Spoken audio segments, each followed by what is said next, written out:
Buenas tardes y bienvenidos a esta nueva sesión de la reunión anual de la sección de cardiología geriátrica de la Sociedad Española de Cardiología.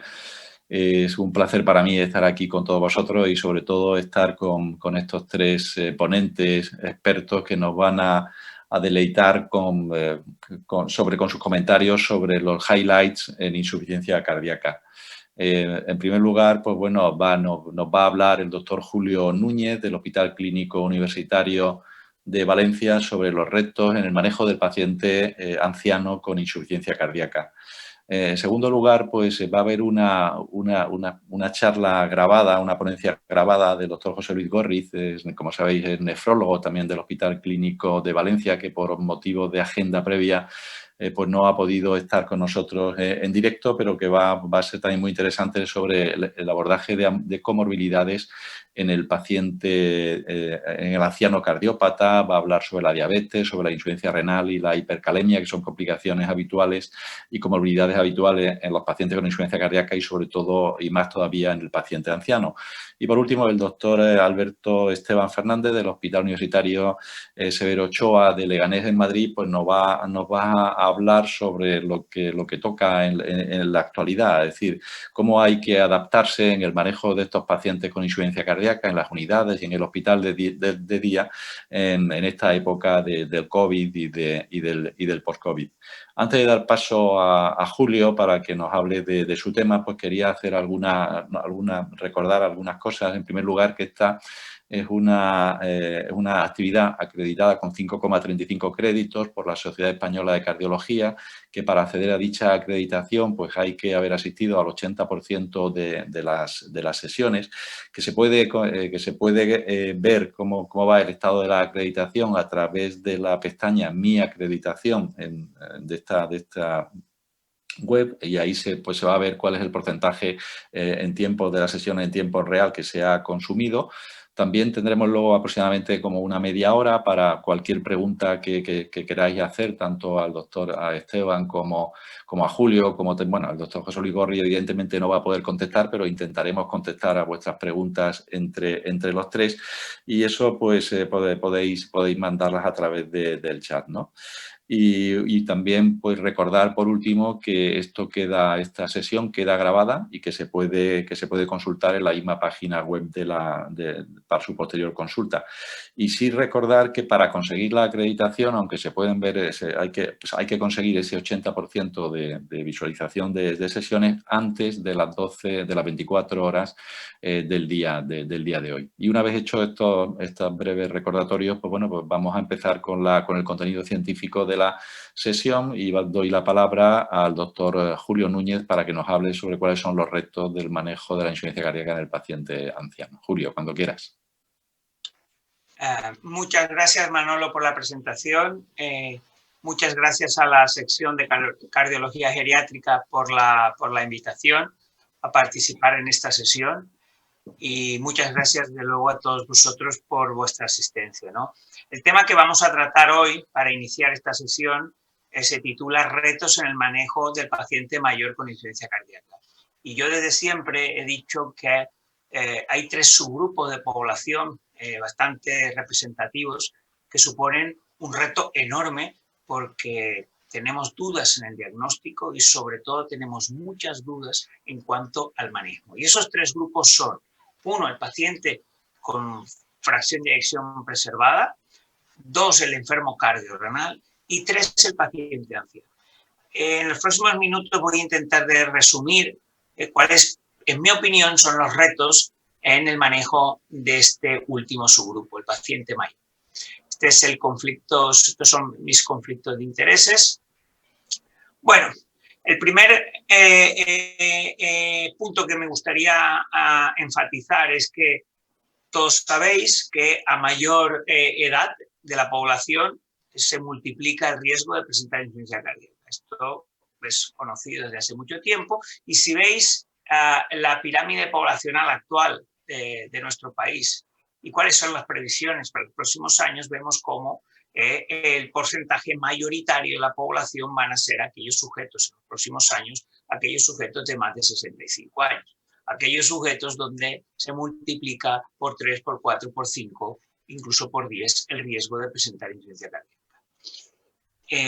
Probablemente este es el principal hecho que hace prever que la prevalencia, la incidencia y prevalencia de la insuficiencia cardíaca va a crecer en nuestro país.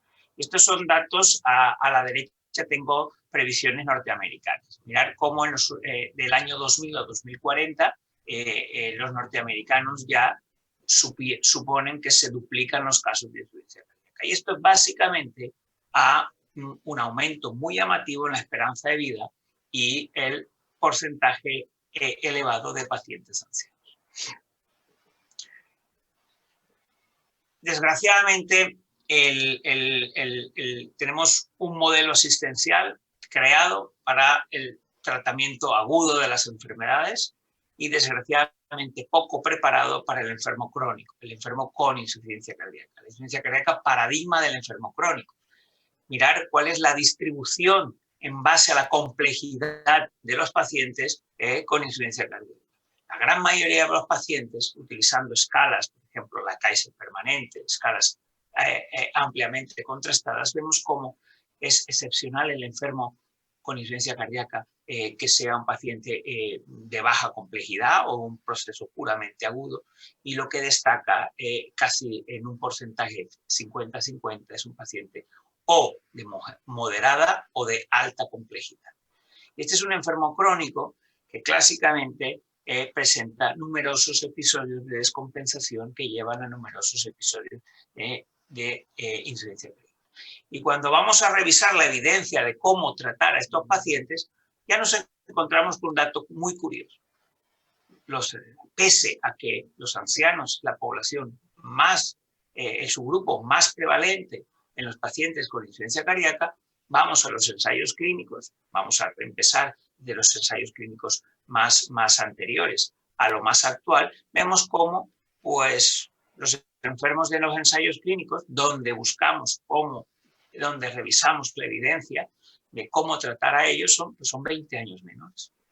20-25 años menores. Mirar cómo es la edad media de los pacientes incluidos en ensayos clínicos de insuficiencia cardíaca, los primeros, principios entre la década de los 80, 59 años. En los años 90 el tema no mejora.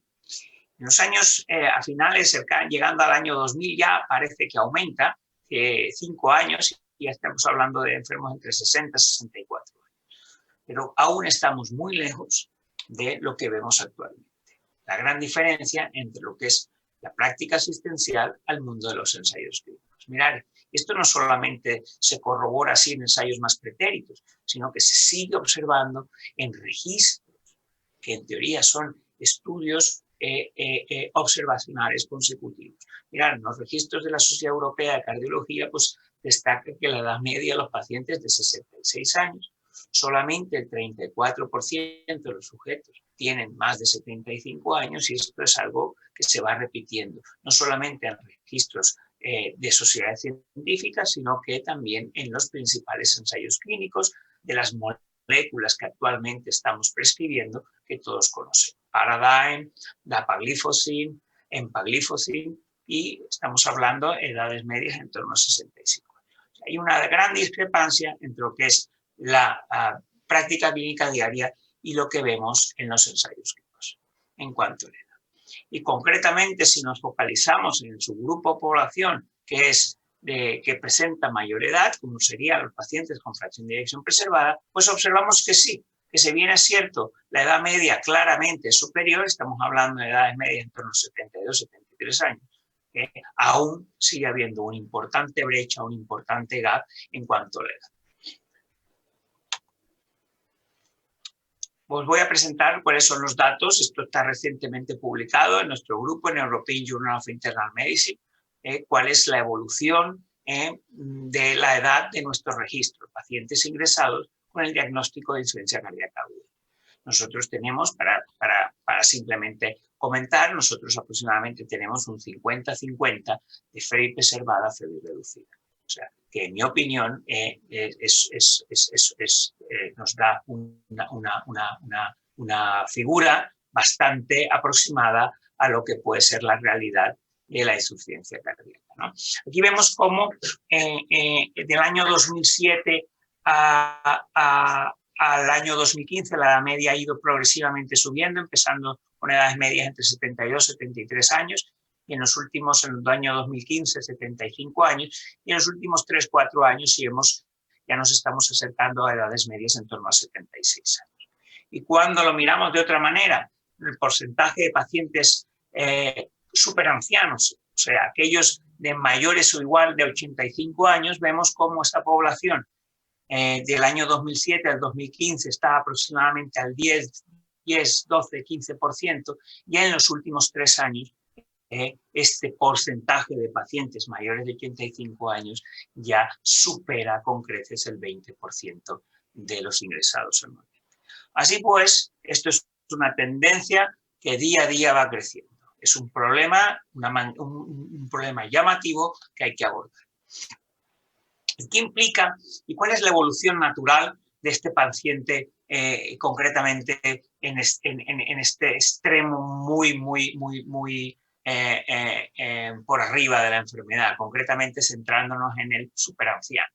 Sería aquel sujeto de mayor o igual de 85 años. Vemos cómo, bueno, es un sujeto que al año tiene una mortalidad bruta en torno a 40-50%, mortalidad cardíaca a la mitad, 25%, y también se observa un incremento ligero de reingreso, ¿no?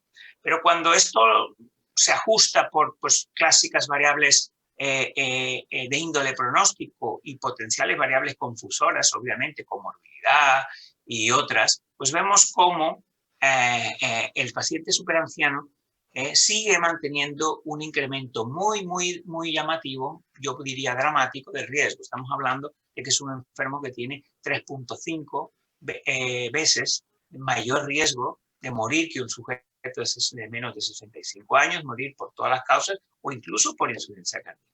Y un incremento ya más moderado, pero también significativo, de reingresar a lo largo del primer año tras el alta hospitalario. Así pues, es un sujeto donde es muy frecuente, muy prevalente. Es un sujeto que clásicamente no sabemos muy bien cómo va, pero parece ser que es un enfermo con un pronóstico infausto. ¿Y cuáles son los responsables o los mecanismos que están detrás de este pronóstico tan sombrío? Pues bueno, pues obviamente hay mecanismos cardiovasculares, concretamente a nivel miocárdico. Sabemos que el anciano tiene importante hipertrofia ventricular, y no solamente hipertrofia, sino que tiene miocardiocitos disfuncionantes y ese aumento de ese grosor de paredes probablemente en muchos casos no es más que fibrosis miocárdica llamativa. Fibrosis miocárdica que se acompaña también el paradigma fisiopatológico actual de la insuficiencia cardíaca con fe preservada, que es la inflamación sistémica. La inflamación no solamente a nivel vascular, sino también a nivel miocárdico. Y a nivel vascular, el hecho fisiopatológico de mayor relieve es la rigidez arterial, que condiciona ciertas alteraciones hemodinámicas que todos conocéis, responsables de, en cierto modo, del pronóstico tan adverso de estos pacientes.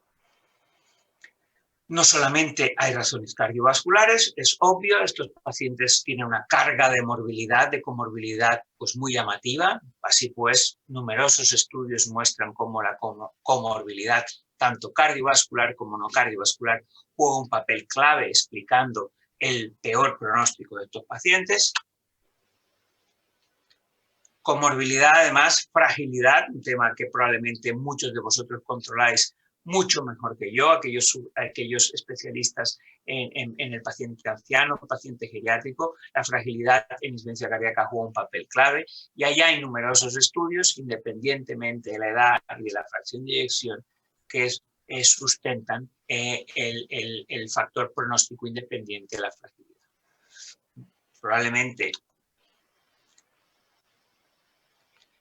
Y por último, otra causa que puede explicar, no es la última, ¿no? Otra causa que puede explicar el pronóstico tan adverso de estos pacientes es, pues bueno, que estos pacientes y aquí estamos hablando de fracción de eyección reducida, donde tenemos en teoría unas guías y tratamientos recomendados que consistentemente en ensayos clínicos han mostrado mejorar el pronóstico, vemos cómo aquel paciente anciano es un paciente que pues no está bien tratado, no está optimizado el tratamiento, vemos cómo claramente hay una reducción en la prevalencia de tratamiento óptimo a medida que crece la edad, por franjas de edad, como se observa, pues tratamiento óptimo en este estudio inglés, vemos como el 50% de los pacientes de 60, 65 y 69 años podríamos decir que llevan una terapia, triple terapia óptima. Este porcentaje no llega al 30% en los mayores de 85 años. Y este hecho no es baladí, sino que este hecho se asocia a un peor pronóstico. Todos ya sabemos que aquel sujeto que no lleva tratamiento óptimo y no lleva las dosis máximas toleradas es un sujeto de mayor riesgo de episodios adversos.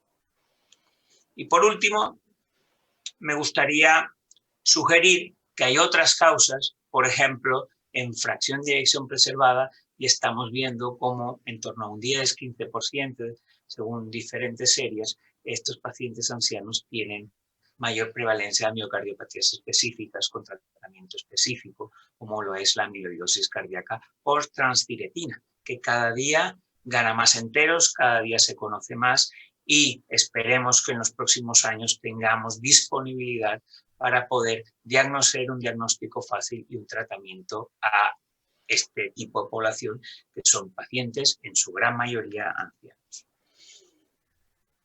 Así pues, el abordaje, y esto es algo ya opinable, ¿no? El abordaje no solamente debe incluir factores médicos, cardiovasculares y no cardiovasculares, médicos propios de la insuficiencia cardíaca, tratamiento de las comorbilidades acompañantes y tratamiento de, primero, medición, obviamente, y tratamiento, tratamiento de síndromes geriátricos, como podría ser la fragilidad.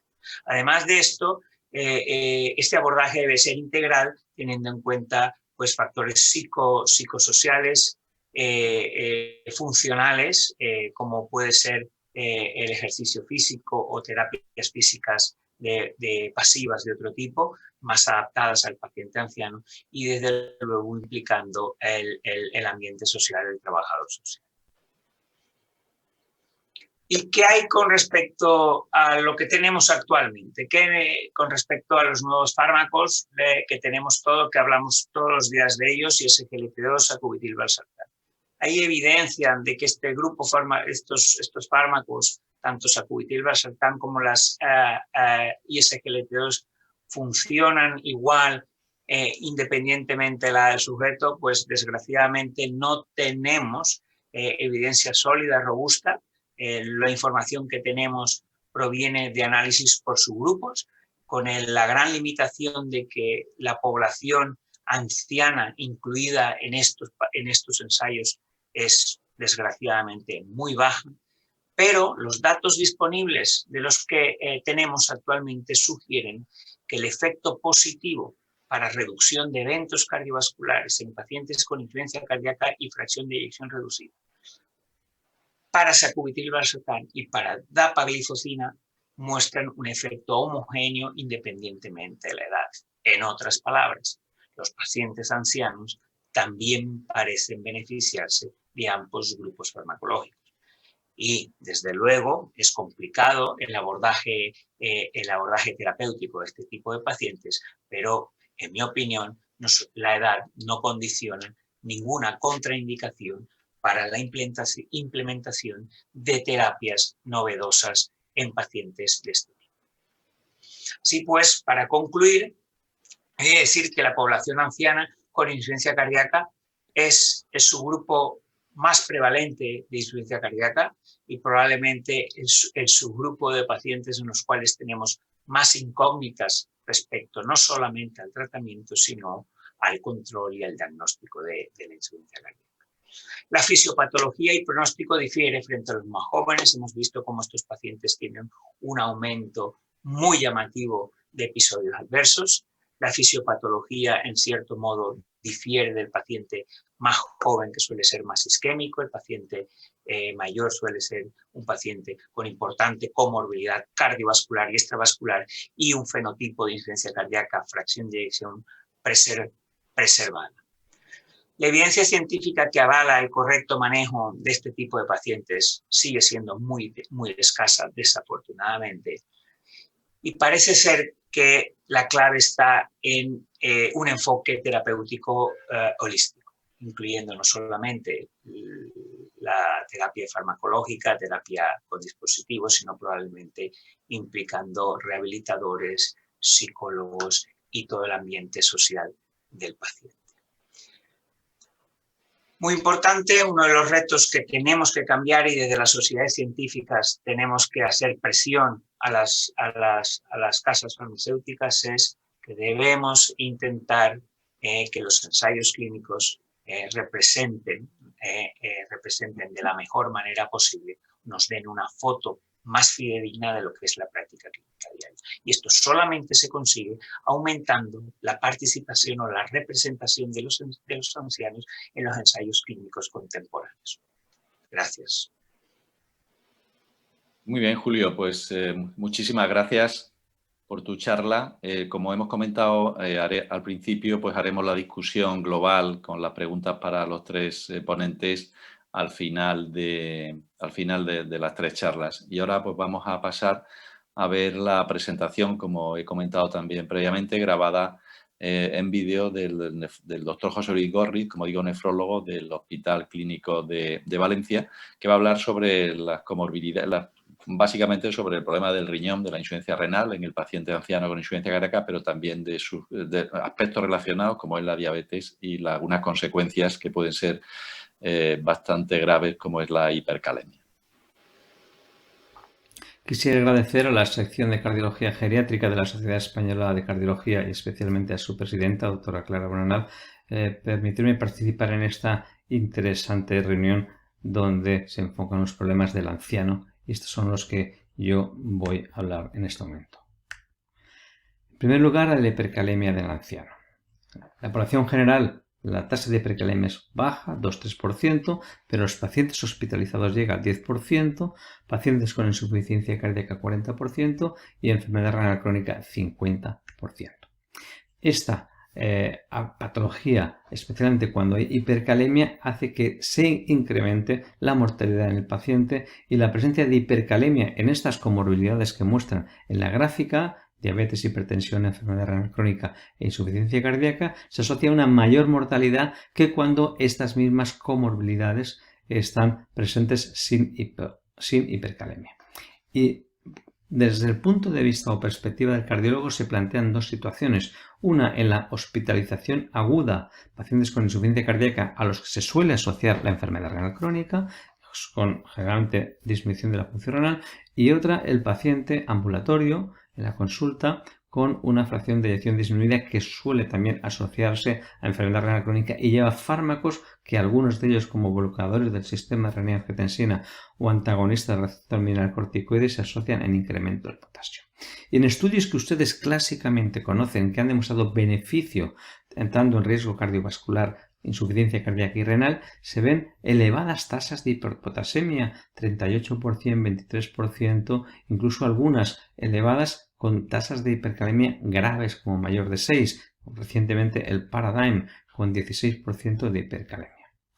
En un estudio reciente de nuestro grupo que hemos remitido a una revista junto con el doctor Núñez, el doctor de la Espriella, hemos observado hipercalemias graves, más de 6 miliequivalentes litro, de forma que casi la mitad de estos pacientes con hipercalemia grave en urgencias son mayores de 80 años, y que la hipercalemia grave es una situación presente en estos pacientes, pero nos llamó la atención que el 28%, 1 de cada 4, no tenían insuficiencia renal, el filtrado estaba conservado. Eso hace que estemos ante una situación impredecible. Por ejemplo, en los mayores de 80 años, el 30% no tenían filtrado reducido y el 25% de los de 75 a 80 años. Entonces existen unas situaciones que pueden favorecer la hipercalemia. Mire, son ¿qué tienen en común estos alimentos recomendados en las dietas de fácil masticación del anciano? Pues que evitan estreñimiento, son blandos de comer, que tienen alto contenido con potasio y pueden favorecer la hipercalemia. Por otra parte, cuando analizamos los ensayos clínicos, por ejemplo en este caso con antagonistas del receptor mineralocorticoide, vemos que el RACE y el énfasis tienen unas tasas relativamente bajas de hipercalemia. Pero cuando vamos a estudios de vida real, estas tasas son mucho más elevadas. ¿Por qué el anciano tiene una mayor prevalencia de hiperpotasemia? Porque tiene una disminución en la masa renal, tiene unas alteraciones estructurales que hacen que haya una disfunción del túbulo, de forma que los mecanismos de regulación del potasio no están intactos y ante cualquier depleción, deshidratación o exceso de diuréticos el paciente no responde adecuadamente y lo que hace es un incremento de una hipercalemia aguda o abrupta. Además, el anciano tiene un tercer espacio con disminución del volumen efectivo, tiene un túbulo distal que no funciona bien y no secreta aldosterona, que la aldosterona es la que se encarga de empujar el potasio, y esto se agrava en situaciones de diabetes. Además, el paciente recibe fármacos que bloquean el sistema renina-angiotensina y de vez en cuando se toma un AINE de contrabando.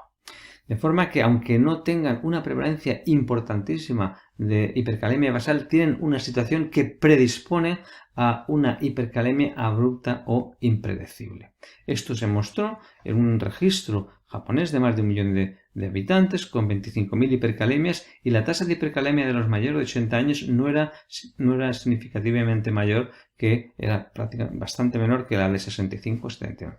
Es decir, tenemos un equilibrio entre bloqueadores del sistema de renina-angiotensina y sus beneficios demostrados y los riesgos potenciales de estos fármacos, que hace que se limite su uso y, por ejemplo, el 75% de los pacientes con insuficiencia cardíaca no reciben las dosis óptimas. Por ello hay miedo a la hipercalemia que evita a dar una dosis óptima. En los pacientes ancianos hay baja masa muscular y baja función renal, con lo que aumenta el riesgo de hipercalemia, y esto hace que vayan frecuentemente a urgencias por esta complicación.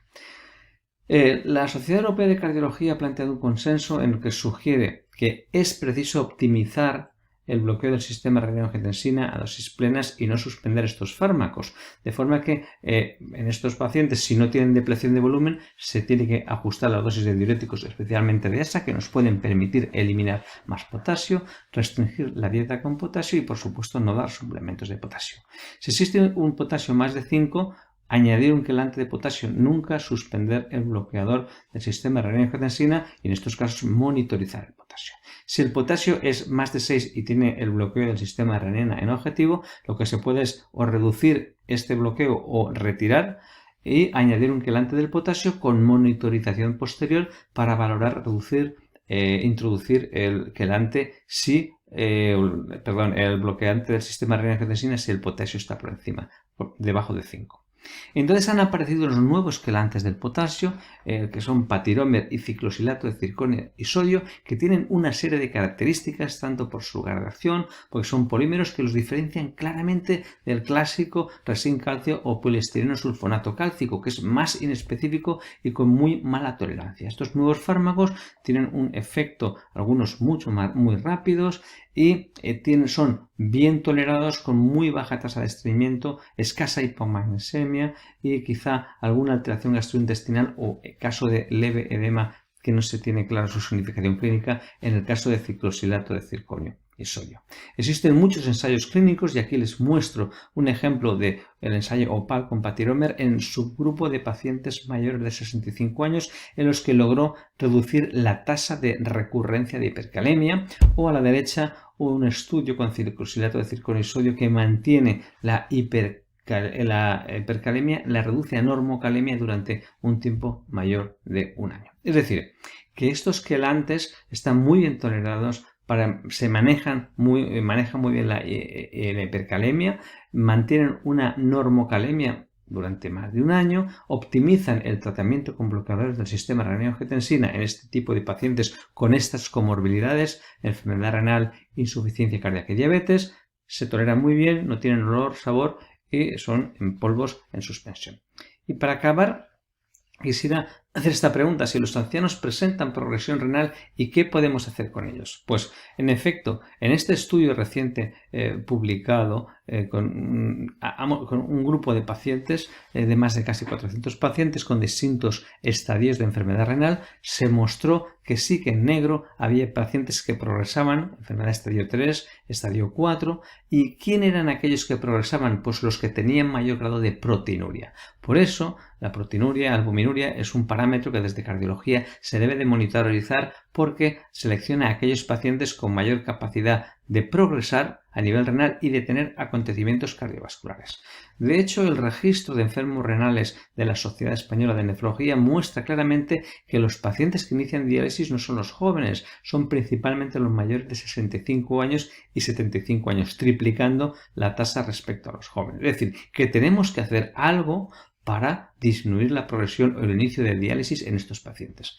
Y la pregunta es, ¿las gliflocinas son fármacos beneficiosos en el anciano? Pues miren, existen datos a nivel cardiovascular de todos los ISGLT2 que demuestran importante beneficio en MACE, insuficiencia cardíaca o incluso algunos como empagliflozina en muerte cardiovascular de manera aislada. Pero también existen datos y beneficios renales de todas las gliflocinas, como pueden ver aquí y conocen en los estudios pivotales. De hecho, si analizamos EMPA-REG, Canvas y Declerc, vemos que prácticamente la mitad de los pacientes marcados aquí en rojo, en este recuadro, tenían mayor de 65 años. Es decir, que las gliflocinas van a suponer un gran beneficio en estos pacientes, a la vez que este análisis, que es un análisis sistemático, una revisión sistemática y metaanálisis, también ha demostrado seguridad en los pacientes mayores de 70 años, que contrariamente a lo que decía la ficha técnica al principio, se pueden administrar de forma segura. En este otro metaanálisis también nos muestra que en mayores de 65 años existe mayor beneficio en MACES, o en este otro análisis, un subanálisis del estudio de EMPA-REG, beneficio en más de 75 años en mortalidad total, en 75 años o más en aparición de nueva nefropatía, en 3 MACE, en muerte cardiovascular y en hospitalización por insuficiencia cardíaca, todo ello en pacientes mayores de 75 años.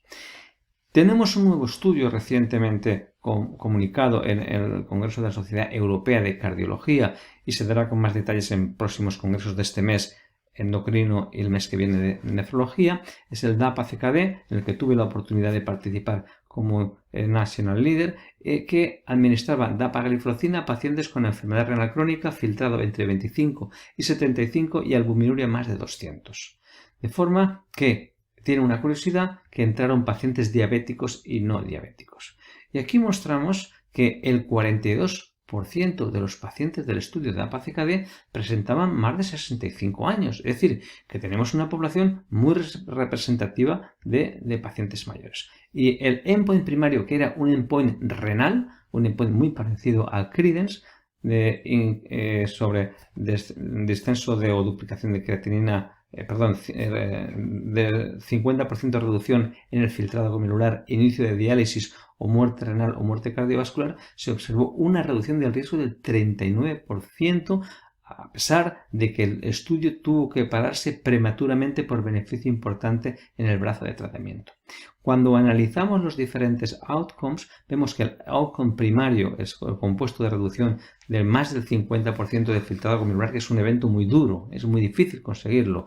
Inicio de diálisis o muerte renal o muerte cardiovascular también era significativo, así como todos los variables de esta, excepto la muerte cardiovascular, quizá por ser un estudio que se interrumpió prematuramente.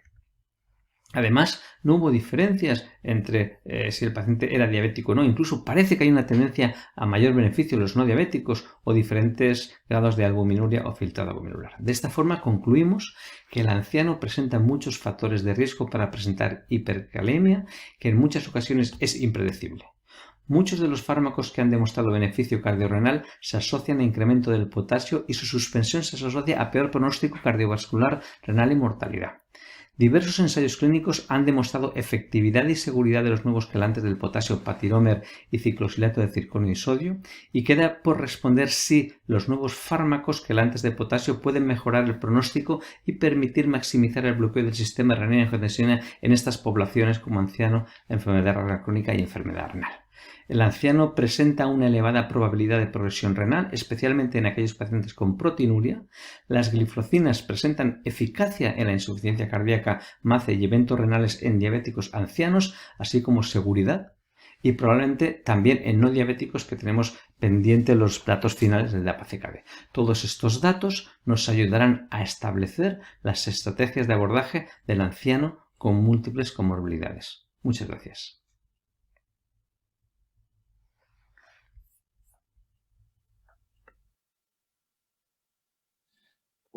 Bueno, pues vamos a pasar ahora ya a la tercera ponencia de esta sesión, que va a ser impartida por Alberto Esteban, del Hospital Universitario Severo Ochoa de Madrid, y que trata sobre cuestiones prácticas de manejo en el hospital de día y adaptación de las necesidades post-COVID y yo creo que también intra-COVID, porque seguimos así, Alberto, cuando quieras.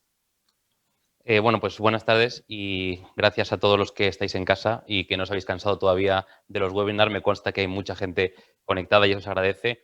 Y gracias a la Junta de la sección por haberme invitado. Y yo creo que sobre todo una mención especial a Clara, a la presidenta, porque con todas estas cosas ya llevaba preparando la reunión presencial durante mucho tiempo y la verdad es que bueno, pues se ha adaptado rápidamente y el programa ha quedado fenomenal, pero bueno, agradecerle a ella y reconocer también el trabajo que durante tanto tiempo había hecho.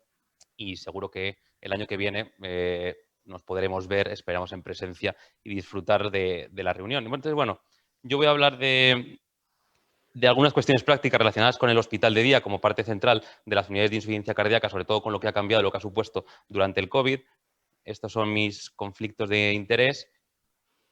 Entonces, bueno, hasta marzo de 2020, en la vida que teníamos, o si esta charla o esta reunión hubiera sido sin que hubiera pasado todo el COVID, pues sabemos que el hospital de día es un elemento central dentro de las unidades de insuficiencia cardíaca, ¿no? De hecho, en la acreditación del cheque excelente, los que habéis tenido la oportunidad de hacerlo, pues uno de los elementos fundamentales para la acreditación es tener un hospital de día propio o compartido, con unos sillones, unos puestos específicos, que depende un poco de la población y de las características del hospital. Y dentro del hospital de día, un poco la actividad, pues depende de cada hospital, depende a quién le preguntes, pues hay una labor u otra dentro del hospital de día, donde hay sitios donde se desarrolla más el tema de la descompensación, en otros días otros aspectos. Claramente, el médico y la enfermería comparten ese espacio con el paciente y, como os decía, dentro de las labores que se realizan habitualmente dentro del hospital de día, pues está la atención claramente a la descompensación, que es el núcleo fundamental.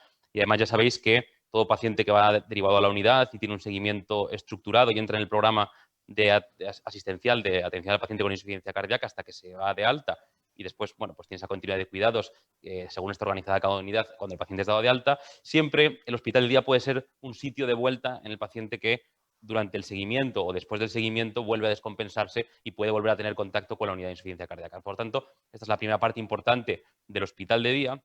Pero es verdad que también tiene otros aspectos. Uno conocido también, que es la administración de tratamientos generalmente intravenosos. Y luego dos cosas muy importantes y, como digo, muchas veces ligadas a la consulta de enfermería, porque la enfermera es el elemento fundamental de las unidades de insuficiencia cardíaca, sobre todo del hospital de día, es que es un ambiente un poco más amable donde pues, hay un acercamiento fuera de la consulta entre enfermería y el paciente para fomentar las medidas de autocuidado, la valoración integral de otros aspectos funcionales y psicosociales, sobre todo en el caso del paciente anciano, ¿no? Que es el que nos centra un poco, pues ese ambiente donde se puede hacer un abordaje más detenido de otros aspectos del paciente con insuficiencia cardíaca.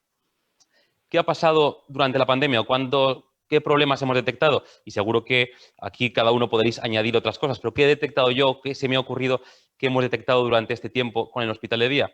Bueno, pues que de repente todos los fármacos orales, toda la importancia, toda la evidencia que teníamos, luego comentaremos un poco más, se ha dejado de hacer titulación porque el hospital de día iba muy ligado a la consulta de enfermería, a la titulación, las enfermeras han ido a ver COVID, los médicos han ido a ver COVID, ha desaparecido y de repente tampoco nos hemos preocupado de la detección de eventos adversos, la hipotensión, las alteraciones hidroelectrolíticas, o sea, esto con la eliminación del hospital de día ha desaparecido.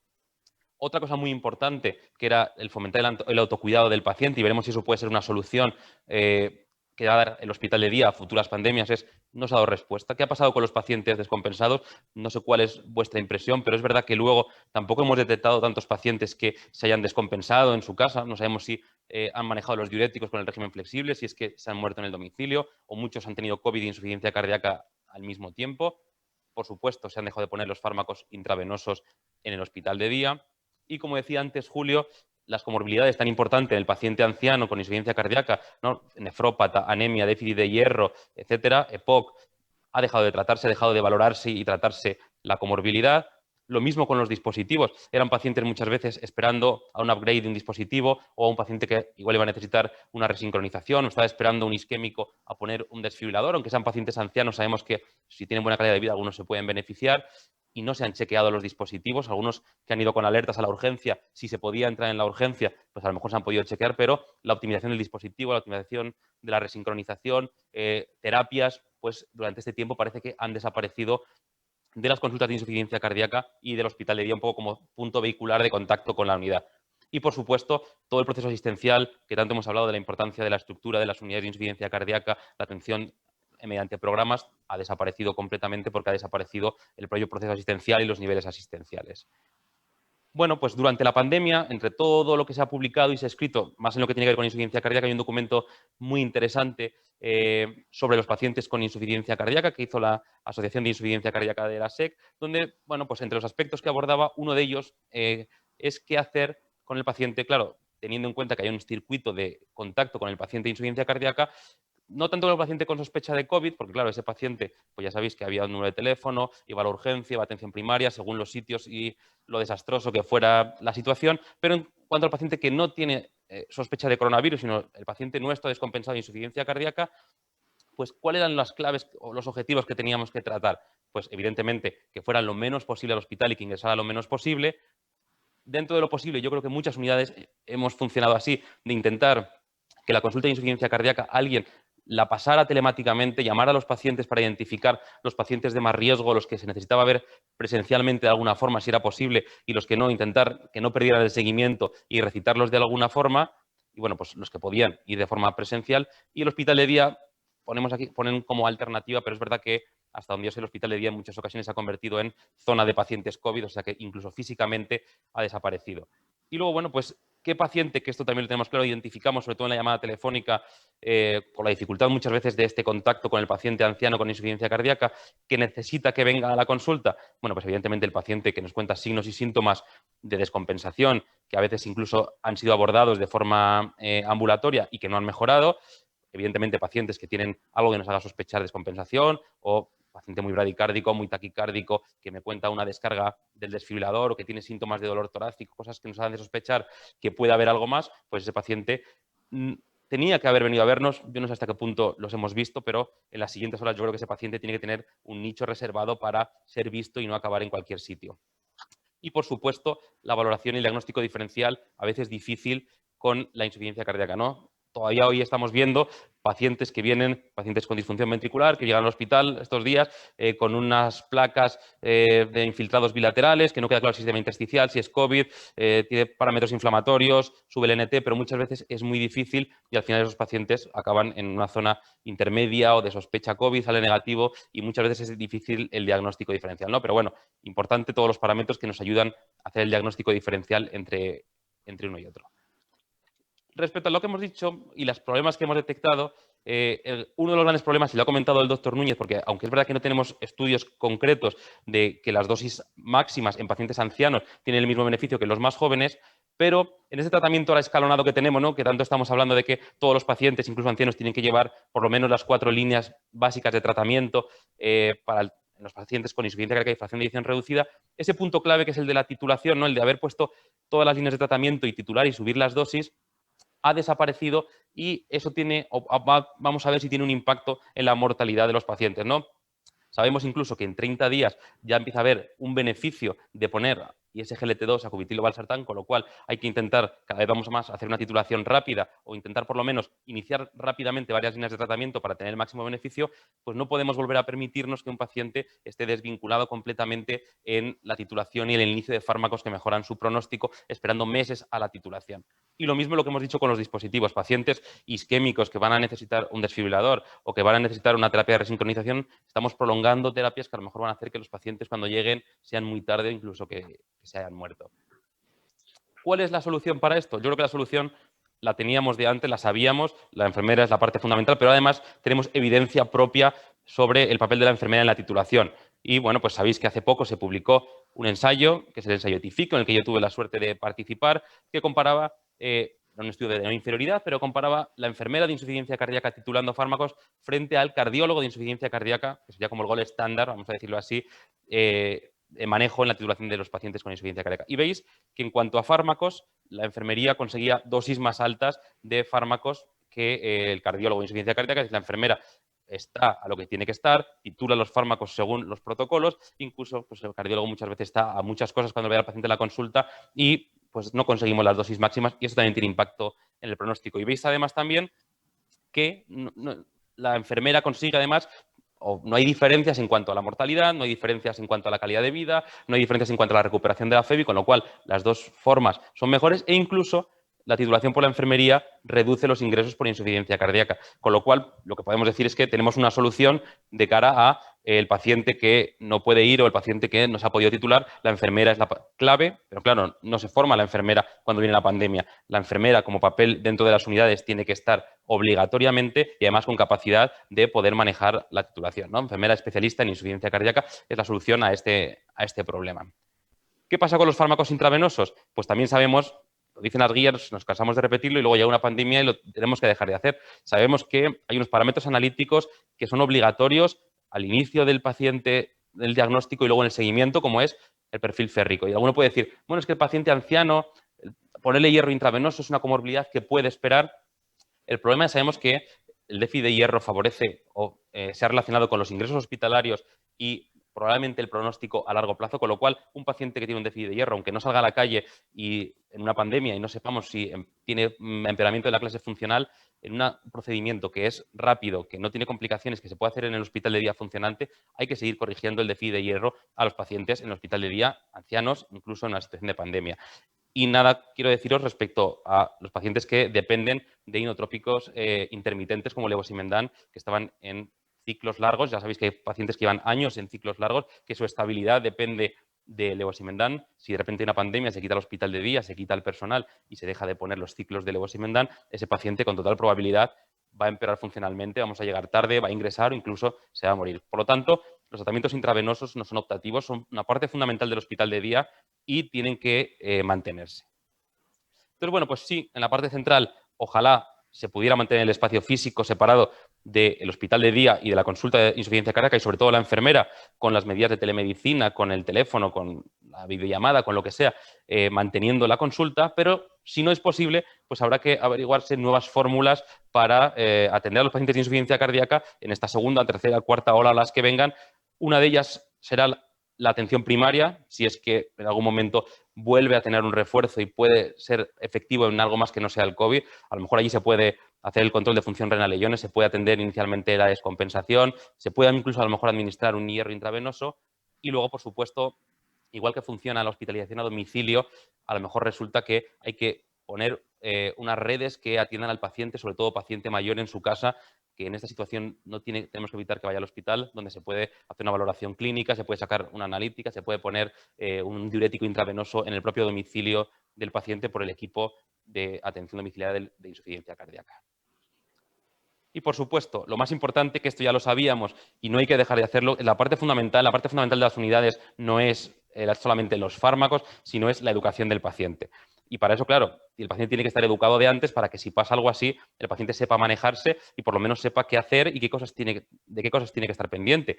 Tiene que saber claramente qué medicación toma, incluso en los pacientes que creamos que pueden entender los efectos secundarios, tienen que estar entrenados en la identificación de los efectos secundarios, en el peso diario, en su tensión, en su frecuencia cardíaca, en qué signos y síntomas precoces hay de descompensación, para identificarla precozmente, pero como siempre esto tiene que ir acompañado de una respuesta por nuestra parte, porque el paciente puede tener unas pautas de cómo hacer un régimen flexible de diurético, cómo subir el diurético en el caso que tenga una descompensación, pero también tenemos que tener una línea telefónica, sobre todo una enfermera que esté al otro lado para que si el paciente no sabe cómo manejarlo o no ha respondido al diurético, tenga una respuesta, porque si no, no tiene mucho sentido el proceso asistencial al paciente con insuficiencia cardíaca. Y bueno, ¿qué hacer entonces en el caso de la descompensación? Pues sabéis que hay realmente 3 elementos clave que nos van a ayudar un poco de forma telefónica para ver qué hacer con el paciente, que son el peso, la disnea y el edema. Entonces, evidentemente, si un paciente tiene más o menos su mismo peso, tiene su misma clase funcional y más o menos tiene el mismo edema, para eso tiene que estar entrenado en identificar qué le estamos preguntando, hacerlo diariamente, bueno, pues el paciente puede mantenerse igual, ¿no? Ante una llamada que nos dice que está peor, pero más o menos está igual, podemos hacer un abordaje telefónico. Si el paciente tiene un ligero aumento de peso, 1 kilo y medio, con un poquito de empeoramiento de la disnea, algo de edema maleolar, ¿no? Algo que creemos que es una descompensación leve, se puede hacer una subida oral de diurético, sobre todo de diurético de asa, con seguridad. Si el paciente tiene mayor aumento de peso, 1 kilo y medio, 2 kilos, mayor empeoramiento de la disnea o el edema sube más, ahí sí que debemos probablemente en la mayoría de los casos ir a la combinación de diuréticos y bueno, pues en esto el doctor Núñez también sé que tiene mucha experiencia, pero sería lo ideal que el paciente que sobre todo tiene riesgo de congestión tenga en su casa una clortalidona o otro diurético que en un momento determinado sabemos que puede tirar de él y hacer 2-3 días o días intermitentes de medio un comprimido de clortalidona para ayudar a resolver una congestión, que muchas veces eso nos ayuda incluso en estos pacientes intermedios.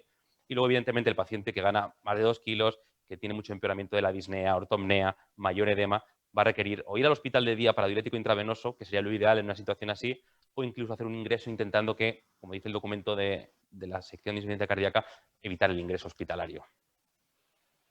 Y después otra cosa muy importante, porque nosotros conocemos a nuestro pool de pacientes y tenemos identificados qué pacientes son los que tienen más papeletas de reingresar. Y esos son los que tenemos que hacer una llamada proactiva y estar pendientes de ellos, porque bueno, muchas veces nos llaman, muchas veces creen que nosotros no estamos en una situación como esta de pandemia y está claro que el paciente que ha ingresado con una insuficiencia cardíaca, sobre todo si ha tenido un síndrome coronario agudo, un CLIP 3, un CLIP 4, es un paciente con riesgo de reingreso, sobre todo después de un alta, o aquel que conocemos que ha reingresado, ha tenido varias descompensaciones, pues que ha necesitado varias subidas orales durante el año, ha acudido a urgencias, ha estado ingresado más de 2 veces durante el año por insuficiencia cardíaca, es un paciente que tiene más papeletas de tener una descompensación, lo tenemos que tener pendiente e identificado durante situaciones en las que el acceso a la consulta es más difícil. Evidentemente, el que ha necesitado más fármacos o drogas más intensas durante un ingreso hospitalario o ha tenido muchas comorbilidades, fragilidad, síndrome confusional. Por supuesto, los pacientes nefrópatas, que sabemos que tienen más riesgo de tener complicaciones. Y luego un perfil de pacientes que son los cardiorrenales, que decía Julio, ¿no? De el paciente anciano con síndrome cardiorrenal, que es un paciente muy propenso a reingresar, pues si se va con un poquito de congestión al alta, si toma una dosis muy alta de diuréticos o combinaciones o tiene péptidos muy elevados, sabemos que todos estos pacientes tienen mucho riesgo de reingresar y ante una llamada de ellos tenemos que ser más intensos en la llamada o en la asistencia al hospital de día. Y por último, y nos hemos cansado de hablar durante estos 2 días de la reunión de la sección de fragilidad. La fragilidad no solamente vale para las publicaciones, sino que hay que implementarla en la consulta y se puede implementar en la consulta, se puede valorar la funcionalidad del paciente también por vía telefónica sin que el paciente vaya a la consulta. Podemos intentar hacer que el paciente nos cuente cosas muy básicas como cuánto tardas en levantarte de una silla, cuánto tardas en caminar el pasillo que tienes en su casa. Cosas muy sencillas que no son cuantitativas, pero que nos dan una idea de cómo puede estar el estado de ese paciente anciano en una pandemia que se ha ido a su casa, que no ha salido y que sabemos que eso le ha deteriorado funcionalmente y eso es un problema. Podemos también hacer cuestionarios de cómo se encuentra el paciente, de su funcionalidad, el Bartel, incluso test de memoria se pueden hacer por vía telefónica, a lo mejor el paciente si es muy mayor no, pero acompañado de un familiar. Y bueno, pues hemos comprobado que esto se puede hacer y bueno, pues este es un pantallazo del CRD de un estudio que antes comentó Pablo, que es el FRAGIC, que es pues un estudio de insuficiencia cardíaca en pacientes ancianos, donde uno de los ítems era la medición de la fragilidad y curiosamente nos ha tocado durante toda la pandemia hacer los seguimientos de 6 meses, de un año de estos pacientes y hemos podido comprobar cómo algunas preguntas, algunos test de fragilidad se pueden hacer online. Por lo tanto, la valoración psicosocial y de la fragilidad del paciente con insuficiencia cardíaca anciano se puede hacer también por vía telefónica desde las unidades. Y bueno, pues dice un proverbio chino que las bendiciones nunca vienen en pares y los infortunios nunca vienen solos. Y yo creo que si algo hemos visto en esta pandemia es que si ha sido un desastre desde el punto de vista sanitario, ha sido un desastre sobre todo para los pacientes que estamos hablando, para los pacientes crónicos, para los pacientes ancianos, que han tenido muchos problemas a muchos niveles físicos y psicológicos y todavía nos queda por ver las consecuencias, vamos a decir, socioeconómicas que va a tener o va a seguir teniendo porque esto, como sabéis, no ha acabado. Por tanto, como conclusiones, Yo creo que la pandemia sí que nos ha servido para recordar que el hospital de día es muy importante, es una pieza clave en la atención al paciente con insuficiencia cardíaca. No podemos, en siguientes oleadas o situaciones similares, parar la actividad del hospital de día y de la consulta de insuficiencia cardíaca, porque sabemos que por distintas razones que hemos repasado, eso aumenta la morbilidad de los pacientes. Tenemos que seguir titulando fármacos, administrando tratamientos intravenosos, seguir desarrollando la evidencia que sabemos que tenemos para tratar a los pacientes con insuficiencia cardíaca. La descompensación hay que detectarla pronto para evitar el ingreso. Siempre ha sido importante, pero ahora más. Y para eso tenemos que tener unos mecanismos, unas redes, unos circuitos para dar respuesta a la descompensación. Y yo creo que hay 3 elementos clave que hay que seguir desarrollando, que ya lo sabíamos, pero que ahora tiene más importancia que nunca, que es la enfermería dentro de las unidades, la vía telefónica como comunicación directa con los pacientes y el médico de atención primaria como primera línea de actuación para la detección, sobre todo, de la descompensación, junto con la empoderación del paciente, el paciente educado en su enfermedad y comprometido con ella. Bueno, pues muchísimas gracias, Alberto. Bueno, y ahora vamos a pasar ya a la discusión con las preguntas que han llegado, pero antes de eso sí que me gustaría dar la enhorabuena a la Junta Directiva de la sección de Cardiología Geriátrica de la Sociedad Española de Cardiología y particularmente a su presidenta, Clara Bonanat, que yo creo, Clara, como muy bien ha dicho Alberto, pues tiene un empuje y un entusiasmo que son contagiosos y aparte una capacidad de organización que incluso da miedo. Tiene una gran cantidad de cualidades que se juntan en la misma persona y que yo creo que eso ha hecho posible que en muy poco tiempo se cambie el formato de esta reunión, que iba a ser presencial y que se ha transformado en una gran reunión virtual. Así que enhorabuena, Clara, enhorabuena a toda la Junta, a toda tu Junta Directiva y a todos los participantes en esta reunión, ¿no? Bueno, han llegado bastantes preguntas. La primera que quería hacerle al doctor Núñez viene del doctor Malafarina, geriatra desde Pamplona, que te la voy a leer textualmente, Julio, pues dice, y luego también un comentario de la doctora Bonanat, que yo creo que viene bastante al hilo de esto. Dice, en la limitación del tratamiento de la insuficiencia cardíaca con fracción de eyección reducida, ¿cuánto influye el no tener experiencia en mayores de 85 años? Y luego la doctora Bonanat también hace una pregunta que yo creo que digo está muy relacionado. ¿Creéis que deberíamos implementar la valoración geriátrica integral en pacientes mayores en unidades de insuficiencia cardíaca y si esto tendría implicaciones para el manejo?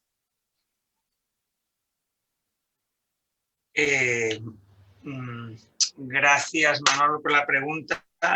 Con respecto a la primera pregunta de si la edad es realmente un factor que se asocia a la edad en sí, explica la poca experiencia que tenemos en los ensayos clínicos, de alguna manera está determinando el infratratamiento en pacientes ancianos. Sin duda creo que es una realidad, ¿no? Creo que el tener poca experiencia, especialmente en los pacientes ancianos, hace que los clínicos seamos más conservadores a la hora de tratar a estos pacientes. Pero yo me atrevería y esto desde luego es una opinión, me atrevería a especular que ese no es el factor fundamental. Yo creo que hay factores lejos de la ciencia que en muchos casos prejuicios o en muchos casos pues discriminación por edad, ¿no? Que hacen que estos pacientes ancianos pues no vayan a estructuras organizadas, como por ejemplo a estructuras a unidades de insuficiencia cardíaca que todos conocemos, por la edad, porque tenga cierta comorbilidad acompañante, porque tenga un cierto déficit funcional. Realmente ese tipo de paciente es el que más se beneficia de un control exhaustivo, de una optimización terapéutica siempre personalizada y basada en las características del paciente, esto está claro. En este tipo de pacientes, desde mi humilde experiencia, yo creo que los mayores beneficios en cuanto a reducción de mejoría de sintomática, mejoría de calidad de vida y reducción de ingresos hospitalarios se observa en el paciente anciano. Muchas veces siendo bastante empíricos, ¿no? Porque en estos pacientes desafortunadamente sí hay que hacerlo, ¿no? Pero mi experiencia sugiere que este tipo de paciente se beneficia igualmente que los pacientes más jóvenes de una estrategia terapéutica estrecha y guiada por lo que tenemos, las recomendaciones recomendaciones. Obviamente, actualmente yo tengo numerosos pacientes de 90 a 95 años tratados con fármacos como sacubitril, valsartán y los SGLT2. Y desde luego la edad nunca es para mí el limitante para la implementación de estos fármacos. Yo creo que la pregunta es, ¿tú crees que es necesario que para el tratamiento de este tipo de pacientes una colaboración más estrecha o la implicación de geriatras en las unidades de insuficiencia cardíaca? Absolutamente. Yo creo que para abordar la insuficiencia cardíaca no descubrimos nada. Llevamos 15 años hablando de trabajo multidisciplinar, trabajo enfermería, medicina, agentes sociales, varias especialidades. El tema es que, desde mi humilde opinión, es que todo lo que es multidisciplinar a veces no tiene un responsable directo. Esto tiene que tener un responsable directo que acuerde con los demás una estrategia a seguir. Muchas veces el adjetivo este de trabajo en equipo y tal, pues desafortunadamente nunca lleva a concretarse, ¿no?, en enfermos así tan avanzados, enfermos tan complejos, cuando no hay claramente un servicio o un ente que ya podría ser cardiología, medicina interna o el responsable especialista que lo considere oportuno, ¿no? Que se eche al lomo este trabajo tan ingente. Muy bien, una pregunta para Alberto. A ver, tú, sí, ya lo has comentado un poco de pasada, es decir, ¿qué es lo que ha sucedido por ejemplo, durante el confinamiento y en los meses posteriores con los pacientes con insuficiencia cardíaca? Porque hay también aquí un comentario del doctor Malafarina, también desde Pamplona, que dice que ellos tienen una unidad de crónicos pluripatológicos en geriatría, en donde la insuficiencia cardíaca es muy prevalente y que los pacientes, lógicamente con el miedo al contagio y tal, y a la situación, pues no querían venir y que luego que han esperado demasiado a llamar y que han vuelto en peores condiciones. Yo coincido, efectivamente, nosotros estudiamos qué ha pasado aquí en Córdoba, en nuestro centro, con los ingresos por insuficiencia cardíaca en el hospital, en todo el hospital, no solamente cardiología, sino en medicina interna, etcétera, y sí que se redujo en casi un 40% en estos 2 meses con respecto a la media de los 2 años anteriores los ingresos por insuficiencia cardíaca. Pero luego no hemos tenido la experiencia, y esto lo estamos analizando, y parece que los datos preliminares son esos, que no ha habido un repunte de ingresos por insuficiencia cardíaca después, es decir, por lo menos en nuestra área, se han seguido manteniendo pocos ingresos por insuficiencia cardíaca y tampoco hemos visto pacientes especialmente descompensados. No sé si es que puede ser que hayan fallecido en casa o que se hayan confundido con COVID y tal. No sé cuál es tu opinión o cuál es tu experiencia, porque también sí que ha habido otras publicaciones en otros países que también han comentado que se han reducido los ingresos por insuficiencia cardíaca, pero no sé, ¿tú crees que habrá un rebote en cuanto a gravedad y en cuanto a reingreso? Nosotros la verdad es que hasta ahora no lo hemos visto, pero todavía llevamos poco tiempo, ¿no? Claro, o sea, es lo que yo comentaba y estoy de acuerdo contigo, es la experiencia y además le preguntas a más gente y opina un poco igual. Uno se esperaría que a partir de mayo o junio los pacientes que van yendo a las unidades fueran todos contando, he dejado este fármaco, estoy mal, he ganado peso, he tenido una descompensación, o sea, como esperarías muchos problemas que son los que tienes en el día a día, pero bueno, la realidad es que no, que como tú dices, o se han muerto o ellos mismos se han autogestionado. Y sí que es verdad que también, no sé vosotros allí, pero lo que se ha hecho mucho y muchos compañeros lo han hecho es la consulta de insuficiencia cardíaca, aunque sea telemáticamente, se ha pasado y por lo menos se ha identificado de tus 15 pacientes, los 2, 3 que sabías que había que llamar y a lo mejor esos, algunos se han visto, otros les ha visto el médico de primaria o se ha hecho alguna intervención y a lo mejor hemos identificado esos de alto riesgo de reingreso y hemos evitado el reingreso. Y los otros se han muerto. No lo sé. Esperábamos que los pacientes vinieran peor y han venido igual. O sea, los que le tocaba venir han venido. No ha sido como el pico de la gripe que de repente empezaban a reingresar, sino que no han aparecido. Y ahora, bueno, tampoco tengo una impresión cuantitativa de se han ido muriendo todos, ¿no? Algunos se han muerto, pero tampoco es esto de, bueno, estoy reabriendo la consulta y este se ha muerto, este se ha muerto. No, nuestra experiencia tampoco ha sido esa, ¿no? ¿Cuál es tu impresión, Julio? Yo en este sentido, yo creo que yo soy más escéptico. Yo creo que hemos dado un paso atrás muy importante. Yo no me creo que la falta de control hagan que los pacientes, que no cambie realmente pues, la historia natural de estos pacientes. Sino yo, entonces tendríamos, Manolo, Alberto, que replantearnos a ver qué hacemos. Nos montamos una pizzería o algo, porque si nosotros dejamos de hacer lo que hacemos todos los días y no pasa nada con los pacientes, pues bueno, yo lo que creo que para dar este tipo de datos hay que hacer estudios serios y mucho me temo que detrás de todo este exceso de muerte, no COVID, que hay por ahí, que se hablan de miles y miles de exceso de muerte no cuantificada o muerte en residencias, muerte que estoy seguro que en los próximos meses tendremos más datos, estoy seguro que están muchos de nuestros pacientes. Muchos de nuestros pacientes que ahora mismo no caemos y en unos meses nos daremos cuenta que no están aquí, que han fallecido en casa, que han fallecido en la residencia o que han fallecido en casa de sus hijos. Pues bueno, yo creo que para dar este tipo de datos de lo que es la impresión de descompensaciones, que hay que hacer un ajuste por el evento competitivo más importante, que es la muerte. Es que el enfermo que muere nunca vuelve y tú tienes la falsa impresión de que todo va bien. Entonces, bueno, nosotros nos hemos obligado a reinventarnos y nosotros en ese sentido pues estamos muy contentos porque hemos innovado y todo aquel paciente que tratábamos ambulatoriamente con diuréticos IV, varias sesiones y tal, pues bueno, ahora lo estamos tratando. Tenemos una serie ya desde el confinamiento hasta ahora de 60 y largos pacientes descompensados claramente, con no solamente signos clínicos para ingresar, casi todos, o en condiciones normales, con biomarcadores pues claramente sugerentes de congestión llamativa, que los estamos tratando ambulatoriamente con furosemida subcutánea y la verdad es que estamos con resultados bastante positivos, vamos, o sea, con control a 5 días, bombas de 72 o 5 días, con un control a los 5 días, muchos de ellos control telefónico a las 72 horas y la verdad es que creo yo que a pesar de todas las dificultades, algo estamos aprendiendo. Una pregunta, sí, la verdad es que esto tiene sus ventajas, ¿no? Efectivamente, siempre de los problemas surgen las oportunidades, ¿no? Mira, sí.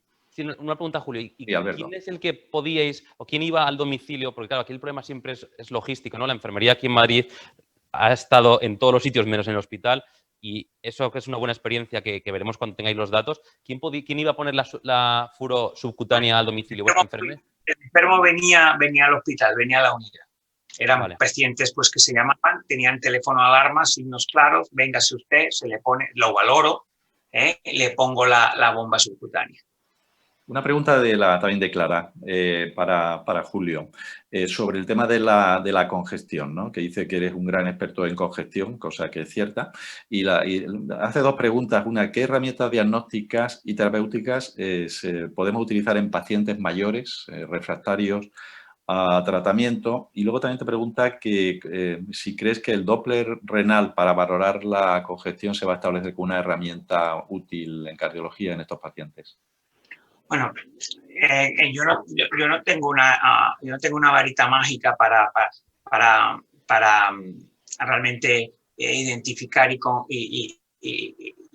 realmente asegurar el grado de congestión de cada paciente, ¿no? Cada paciente es un mundo y lo primero que tenemos que tener claro es que con la anamnesis, la exploración física habitual, nos vamos a equivocar. Ya te llames Alberto, ya te llames Manolo o Julio, nos equivocaremos mucho. Y si seguimos haciendo una actuación farmacológica basada en lo que el enfermo nos cuente o a la que a nosotros nos parezca, vamos a seguir fallando. Yo creo que tenemos que avanzar. Hay que ese paciente que está mal, que viene con clínicas sugerentes de descompensación, limitación funcional, hay que ir nosotros habitualmente ya hacemos la cava a todos los pacientes y la hace enfermería, no la hacemos nosotros cuando hay dudas, ¿no? Ya tienes estimación de la congestión intravascular. Muchas veces comparamos con lo que el paciente viene y todos los pacientes afortunadamente tenemos acceso tanto a los péptidos natriuréticos como al marcador tumoral 12,5, que es el antígeno que habitualmente utilizamos y vemos en todas las consultas. Así pues, tenemos estimación clínica, lo que el enfermo nos cuenta y además tenemos determinación de congestión intravascular mediante la cava o el Doppler renal si el paciente tiene fallo renal, nos da una información muy útil si hay flujo venoso continuo, no hay congestión renal, o si hay flujo discontinuo, que hay congestión renal. Entonces, tanto la eco como los biomarcadores, tanto NT-proNP como CA2C5, nos dan una visión que a nosotros, desde luego, nos ayuda mucho de cara a tomar decisiones. Muy bien, hay una pregunta de Pablo Díez Villanueva para Alberto, que enlaza con algo que yo también te quería preguntar, Alberto. Dice Pablo, ¿cómo abordarías la consulta telefónica a los pacientes mayores con insuficiencia cardíaca durante la pandemia versus pacientes más jóvenes?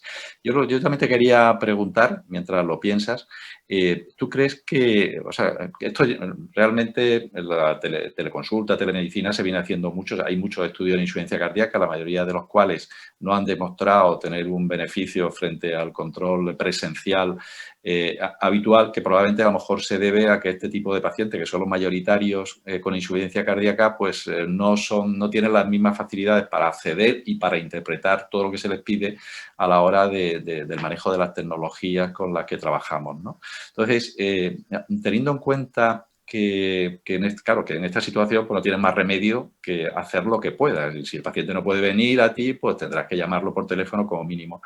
¿Tú crees que yo creo que la atención presencial en general es mejor para los pacientes con insuficiencia cardíaca porque se pueden valorar cosas que evidentemente por teléfono no se pueden valorar, pero ¿tú crees que podemos llegar, si esto dura mucho, a acostumbrarnos a esta situación de tal forma que nos adaptemos y decir, oye, pues vamos a seguir, que es más cómodo para nosotros y para los pacientes, que no tienen que venir llamándolos por teléfono y olvidándonos de los programas de insuficiencia cardíaca como se habían planteado hasta ahora?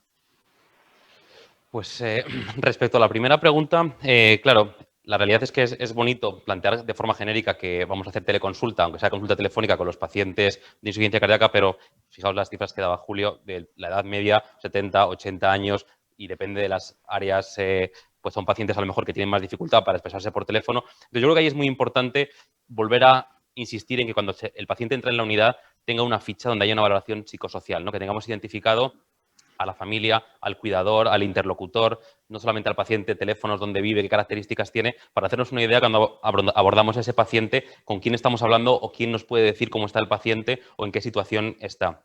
Evidentemente, los más jóvenes es más fácil tener otros mecanismos, otras formas de abordarlos, igual la videoconsulta, igual hay aplicaciones para el peso, etcétera, pero es verdad que el paciente mayor no utiliza la videoconsulta, o sea, tiene dificultades tecnológicas, nos podemos ayudar de la familia y tenemos el teléfono y sobre todo si tenemos vínculo con él, la llamada de la enfermera o del médico que conocen, incluso lo agradecen, ¿no? Cuando tú has llamado a pacientes que te conocían y contactabas, pues estaban agradecidos y te contaban. Y respecto a la segunda pregunta, yo creo que no nos vamos a acostumbrar.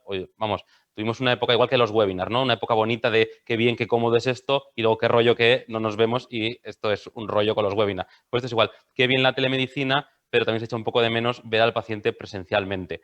Y es verdad que hay experiencias buenas de la intervención telefónica, pues por ejemplo, en el posalta, la llamada de la enfermera a las 48 horas después de que un paciente se va para repasar el peso, si está pesando, si está tomándose el diurético y cómo se encuentra, pues tiene un impacto positivo sabiendo que el paciente en 7 o 10 días va a ser visto después presencialmente. Entonces, yo creo que hay muchas situaciones, sobre todo cuando tenemos dudas o cuando el paciente no es conocido, que la consulta presencial es importante. Por eso decía yo que no hay que eliminar el hospital de día. Yo creo que ese espacio tiene que seguir porque hay muchos pacientes que igual esta vez le llamamos y decimos, bueno, ahora está estable, ya sabéis, estable de insuficiencia cardíaca, puede esperar 3 meses, pero un paciente no puede estar 6, 8 meses si es de alto riesgo, si es disfunción severa, etcétera, sin ir a la consulta y sin verle en presencia. Y para pacientes, bueno, ancianos o muy ancianos, pero que tengan una limitación funcional, o sea, que tengan dificultades para trasladarse desde el hospital, ¿crees que sería de interés no sé, la visita domiciliaria, que yo creo que está muy poco implementada en España, ¿no? Pues yo creo que sí. Y de hecho, los que tienen más experiencia en los crónicos, que son los de hospitalización a domicilio, ¿no? Los internistas que van, o los de cuidados paliativos, que tienen pacientes inmovilizados en domicilio, tienen unos resultados en mejoría del control del dolor, del control sintomático, muy buenos. Y de verdad que nosotros somos muy dependientes del hospital y no hemos puesto todavía en primaria un foco donde el médico de primaria, incluso gente de la unidad, puede ir a primaria, que es un ámbito a lo mejor más conocido, más cercano al paciente, y luego la atención al domicilio en el paciente muy mayor, que a lo mejor resulta que si está más disneico o tiene algún problema, que vaya al médico o la enfermera a casa y pueda tener una atención y un manejo pues como lo que ha dicho Julio de la furosubcutánea, yo creo que puede tener buenos resultados. O sea que, como tú decías antes, Manuel, esto es una oportunidad un poco de inventar o introducir nuevas cosas que no son solamente las estándar y que han venido para quedarse seguro.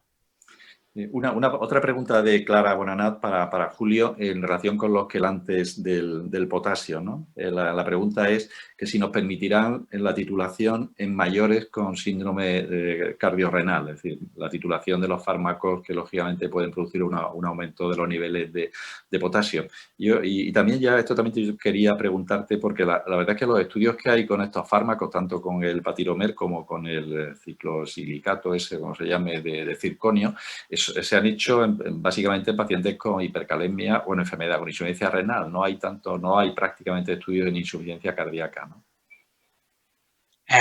Bueno, la verdad es que la experiencia mía con patiromer, que es lo que tenemos actualmente, es muy positiva. Realmente la hiperpotasemia era como una marcha atrás, ¿no? Te sentías, es frecuente, no solamente en el renal, hay una tercera parte de hiperpotasemias que no tienen enfermedad renal llamativa, ¿no? Esto es una realidad, pero claramente que la diabetes y la insuficiencia renal son los factores que predisponen a la hiperpotasemia, ¿no? Pero también tenemos pacientes con hiperpotasemia sin enfermedad renal. Con la experiencia con patiromer que tenemos, realmente es muy positiva lo que tengo yo. Realmente es cierto lo que dices tú, Manolo, que los ensayos clínicos la gran mayoría incluyen pacientes con enfermedad renal crónica, algunos pacientes con insuficiencia cardíaca, algunos estudios con síndrome cardiorrenal, ambas condiciones, y el gran problema de estos estudios es que han sido en su gran mayoría a corto plazo y el endpoint evaluado ha sido un subrogado, que es potasio a lo largo de la evolución. Y los estudios en general muestran pues, que el potasio se normaliza y que obviamente con un potasio normal puedes optimizar el tratamiento médico, ¿no? Eso lo estamos haciendo. Realmente el potasio hoy en día, pues potasio de 5,5, 5,6, yo no retiro tratamiento inhibidor del sistema renina-angiotensina-aldosterona, sino que hoy en día estoy pautando el patirómetro. Esto anteriormente pues me llevaba a retirada farmacológica, el paciente pues echar atrás, ya no replantearte, ya no, nunca más volver a titular. Bueno, yo creo que es una gran ventaja, ¿no? En cuanto a los ensayos, faltan ensayos y bueno, está en marcha el ensayo Diamond, que es probablemente en fe reducida y pacientes con hiperpotasemia, ver si el tratamiento con patiromer versus placebo se traduce en una reducción de eventos. Es un ensayo que está en marcha y esperemos tener resultados en los próximos años. No sé. A mí la duda que se me plantea para el manejo de estos fármacos, está claro que en ese tercio de pacientes que tú dices que tienen hiperpotasemia sin insuficiencia renal o sin deterioro de la función renal, pues ahí está claro, ¿no? Yo creo que ahí sí que te permiten el no reducir o suspender los otros fármacos, ¿no? Pero en muchas ocasiones, en los pacientes con insuficiencia cardíaca, la hipercalemia se asocia o se liga al deterioro de la función renal, ¿no? Es decir, un paciente que tiene una enfermedad renal crónica, pues ya lo sabe, lo que tiene que hacer es bajar el potasio y se ha acabado. Pero si en un paciente con insuficiencia cardíaca, que a lo mejor tiene una función renal relativamente normal o un poco o algo alterada, se produce hipercalemia junto con un deterioro claro de la función renal, en ese paciente no te puede bastar solamente con dar el quelante, ¿no? Tienes también que volver a... Porque el problema a lo mejor no es la hiperpotasemia, sino el riñón. No, ahí absolutamente, Manolo. Yo estaba hablando era del enfermo con enfermedad renal crónica. Obviamente, esa hiperpotasemia que estás hablando tú de este paciente es un acompañante de la insuficiencia renal aguda. Este paciente lo que tiene es insuficiencia renal aguda y tú no vas a tratar la hiperpotasemia, has de tratar la insuficiencia renal aguda. ¿Por qué tengo una insuficiencia renal aguda? Y obviamente, si lo amerita, pues habrá que retirar los fármacos. Yo me refiero al enfermo Manolo, que te llega con un filtrado de 30, 27, 29, 28, lleva inhibidores del sistema renina-angiotensina a dosis bajas, lleva algún antialdosterónico, se le quitó, se le puso. En ese paciente hoy en día yo tengo mucha más comodidad o incluso me lanzo a volver a reinstaurarle el antialdosterónico que en su momento se le retiró por tendencia a la hiperpotasemia a ese paciente, yo le pongo el antialdosterónico y le pongo el patirones. Totalmente de acuerdo. Oye, una pregunta, Alberto. Aquí preguntan por un fármaco clásico como es la digoxina. ¿Qué opinas de este fármaco en la insuficiencia cardíaca del paciente mayor? ¿Cuál es tu opinión, ¿no? Pues es verdad que ahora en el europeo presentaron un trabajo sobre digoxina en insuficiencia cardíaca con fracción de eyección preservada, que parece que tenía un buen papel, ¿no? Y cada vez más en la fibrilación auricular, sobre todo de los ancianos, para control de la frecuencia, parece que la digoxina, no sé si por el efecto secundario del beta bloqueante, pues puede tener su papel. Entonces, tiene su papel ahí en pacientes ancianos. A mí siempre el miedo que me da en los pacientes ancianos la digoxina es la intoxicación, que bueno, que nos están siguiendo muchos compañeros geriatras. ¿Cuántas intoxicaciones digitálicas han visto ellos con la anacordín o con metildigoxina, que has puesto dosis mínimas o medio comprimido cada 2 días y entonces el paciente de repente acude a la urgencia por intoxicación digitálica? Entonces, pacientes que tienen enfermedad renal, que a veces dejan de comer, no beben lo suficiente, tienen mucha interacción farmacológica, a mí muchas veces me da mucho miedo el empezar la digoxina, aunque tiene sus beneficios en la fe preservada y en el control de la respuesta ventricular, pero a mí siempre me ha dado un poco de miedo, sobre todo en el muy mayor, por la intoxicación, que es verdad que aunque la monitorices y aunque tengas al paciente, dices, mira, le he hecho unos niveles, está en 1,1. Es que ese paciente, a la mínima que deteriore la función renal o que deje de beber, se va a ir el riñón para allá y va a intoxicarse. Entonces, a mí eso me da un poquito de miedo. Sí, yo estoy completamente de acuerdo contigo. Estoy de acuerdo contigo. De verdad, también se ha presentado otro estudio en fibrilación auricular, comparando sin insuficiencia cardíaca en el europeo, ¿no? Comparando beta bloqueante frente a digoxina y, curiosamente, también desde el punto de vista sintomático, pues también parecía que iba mejor la digoxina que... Esto no era solamente pacientes ancianos, aunque la edad media era bastante alta, ¿no? Pero yo creo que hay que tener mucho cuidado con la toxicidad de la digoxina en este tipo de pacientes que tienen una función renal alterada, ¿no? Y que aunque los monitorices, se te pueden complicar, ¿no? Bueno, hay una última pregunta aquí también de la doctora Bonanat. Yo creo que esto es para todos un poco, porque pregunta que es un tema también muy interesante y que pregunta que si en vuestros centros hay unidades de rehabilitación cardíaca en donde se puedan remitir pacientes con insuficiencia cardíaca. No se limita solo a pacientes mayores, sino pacientes con insuficiencia cardíaca, ¿no? Bueno, yo puedo contestar, Clara, nosotros ya sí que tenemos una unidad de rehabilitación y sí que cada vez más se remiten pacientes con insuficiencia cardíaca, sobre todo con fracción de eyección deprimida, de una forma casi sistemática. Es verdad que en los pacientes ancianos, pues también dependiendo un poco de su capacidad funcional, de las limitaciones de movilidad y tal, pues hay que tener, pues probablemente no los mandamos tanto. No sé si esto es algo que deberíamos cambiar, ¿no? Pero sí que lo hacemos y cada vez se hacen más rehabilitación en este tipo de pacientes que en pacientes con coronarios con fracción de eyección conservada, que posiblemente se beneficien no tanto como los pacientes con insuficiencia cardíaca. No sé, Alberto, Julio, vosotros, ¿qué os parece este tema? Bueno, aquí por lo menos en Madrid es cierto que los hospitales más grandes... En mi perdón. Julio. No, Alberto, por favor.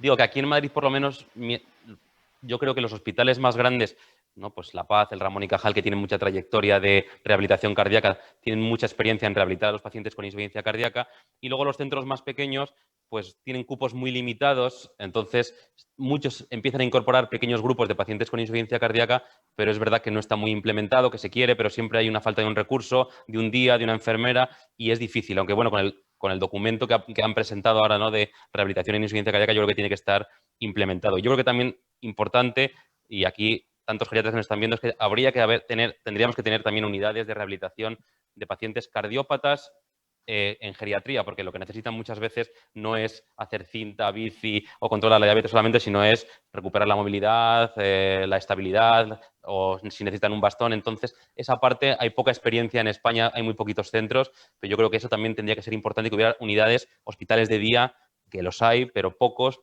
para el paciente cardiogeriátrico. Bueno, sí, Julio, perdón. No, aquí en mi centro no tenemos la posibilidad de rehabilitación concretamente en insuficiencia cardíaca. Eso es una gran tarea pendiente y la experiencia que tenemos, que es muy positiva en el enfermo, en el cual no hay evidencia que es preservada, está todo enmarcado dentro de proyectos de investigación, ¿no? Y no es nada institucional, desafortunadamente. Muy bien, bueno, yo creo que estamos ya agotando casi el tiempo, nos quedan 3 o 4 minutos, quizás tiempo para alguna pregunta. Hay aquí un comentario del doctor Gonzaga que nos manda desde México y al que mando a mi buen amigo Anastasio Gonzaga un abrazo, que si le podíais o podíamos enviar la bibliografía de esto que se ha comentado sobre la digoxina en pacientes con insuficiencia cardíaca y fracción de eyección preservada. Bueno, yo no sé si está publicado, Alberto, se ha presentado, ¿no? Son Yo recuerdo haberlo europeo, bueno. tuiteado del Congreso a un debate que había sobre qué había de nuevo en Preservada, que no había de nada, otra decepción, no, Parallax, no había habido nada, y yo creo que alguien había retuiteado algo sobre eso, o sea que si he hecho un vistazo en cosas del europeo que hemos comentado, hay el estudio ese, pero yo creo que el publicado no está, como tú dices. Yo creo que está, sí, se presentó el estudio, pero creo que no está publicado, me parece. Una pregunta, gracias. Una pregunta corta, una respuesta corta, Julio. En el paciente anciano de 80 a 85 años o más con insuficiencia cardíaca y fracción de eyección preservada, ¿tenemos que investigar sistemáticamente la presencia de enfermedad coronaria, de isquemia miocárdica o no? ¿Cuál es tu opinión? Hombre, sistemáticamente yo creo que no. Yo creo que hay que proceder a descartar cualquier tipo, a ir más allá en lo que es la etiología, en la fisiopatología de la enfermedad, siempre y cuando esto se vaya a traducir en un cambio terapéutico, ¿no? O sea, el hecho de que tenga cardiopatía isquémica va a cambiar la estrategia terapéutica en este paciente, pues desgraciadamente a la luz de la evidencia, salvo que tengamos ante nosotros un síndrome coronario agudo, tampoco hay ninguna evidencia que la revascularización en estos pacientes cambie la historia natural. Así pues, yo creo que esto es el día a día, el paciente, hay que ver las características de cada enfermo y en mi opinión, yo no descarto sistemáticamente la cardiopatía isquémica en estos pacientes. Bueno, pues me comunican desde realización, como se dice en los programas de televisión, que tenemos que ir cerrando. Así que nada, yo creo que ha sido muy interesante tanto las presentaciones como la discusión. Agradecemos todas las preguntas de la audiencia. Por supuesto, agradecer y dar la enhorabuena tanto a Julio como a Alberto como a José Luis Gorriz, que no ha podido estar con nosotros, y sobre todo a todos vosotros que estáis ahí aguantando estoicamente pues esta avalancha, como decía Alberto, de webinars, ¿no? Que al final se acaba haciendo un poquito pesado. Pero bueno, yo creo que esta ha sido muy interesante, yo he disfrutado mucho y nada, la reunión virtual sigue, o sea que no vayáis todavía. Y simplemente yo antes de despedirme pues quería recordar eso, que para acceder a la acreditación pues tenéis que antes de las 12 de esta noche pues tenéis que completar el 80%, al menos el 80% de los contenidos científicos de la reunión. Agradecer de nuevo por la invitación a la Junta Directiva de la sección y, como digo, pues muchísimas gracias a todos vosotros y espero que el año que viene podamos vernos presencialmente y darnos un abrazo, porque todo esto pasará. Muchísimas gracias. Vale, hasta luego. Hasta luego.